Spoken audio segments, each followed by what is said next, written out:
আব্দুর রহমান, এই আমি মসজিদে নববীতে থাকা অবস্থায় জিবরিল এসে আমার কাছে একটা সুসংবাদ দিল।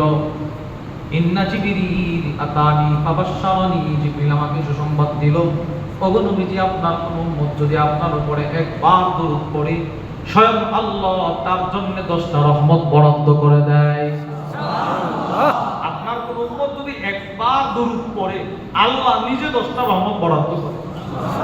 নবীজি বলে, আব্দুর রহমান তুমি বলো তো, আমার উম্মত দরুদ পড়বে আমার উপরে আর রহমত দিবে আল্লাহ, এর চাইতে খুশি আর কিছু হতে পারে?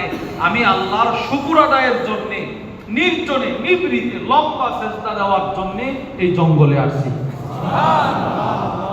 এই হলো তুমি। ওই ছেলে সে বলে, হুজুর আমি আমার পুরা চিল্লা 10,000 বার নবীর উপরে দরুদ পড়ছি।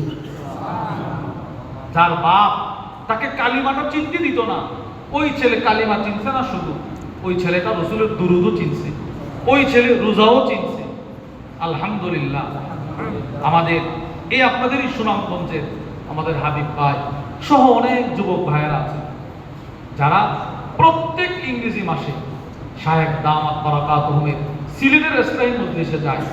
আমরা বুঝি আপনাদের অনেক কষ্ট হয়, দূর দূরান্ত থেকে আপনারা শুধুই মাত্র আল্লাহ আল্লাহ রাসূলকে খুশি করার জন্য, আল্লাহর বান্দার কিছু কথা শোনার জন্য যান।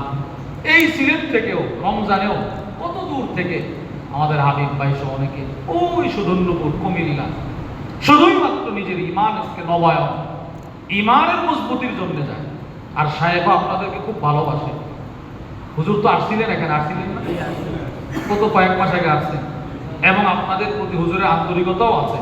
আলহামদুলিল্লাহ, ভবিষ্যতেও হুজুরও আসবেন, আল্লামা মুফতি আনিসুর রহমান আশরাফি সাহেবও আসবেন।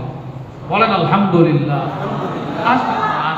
কারণ যেখানে দেখবে মানুষ ইমানের প্রতি খুব এদের মন আকর্ষণ হচ্ছে, সেখানে তো অবশ্যই ওনারা মেহনত করবেন। যাদের হচ্ছে না এদের প্রতি মেহনত করতে পারলে যারা হচ্ছে এদের প্রতি মেহনত করবে না কেন?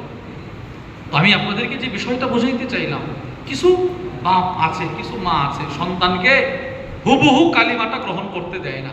ওই কাব ইবনুল আহবার ওমর ইবনুল খাত্তাবের কাছে গিয়ে কাঁদতেছে। তোমর একটা ধমক দিয়ে বলে, এই বেটা, তুমি নবীজির জমানা পাইলা, কালিমা বললা না, তোমার চাইতে বেয়াকুফ আর কেউ আছে? তুমি যদি রাসূলের জমানায় কালিমাটা পড়তা তাহলে আজকে তুমি সাহাবীদের প্যাকেটে ঢুকে যাইতা, তুমি সাহাবী হইতা, আর সাহাবীর দাম তো বেশি। আচ্ছা, তুমি না হই রাসূলের জমানা পায়া পড়লা না, রাসূলের জমানার উপরে শ্রেষ্ঠ জমানা ছিল হযরত আবু বকর সিদ্দিক রাদিয়াল্লাহু তাআলা আনহুর জমানা। এই উম্মতের আমাদের নবীর পরে সবচেয়ে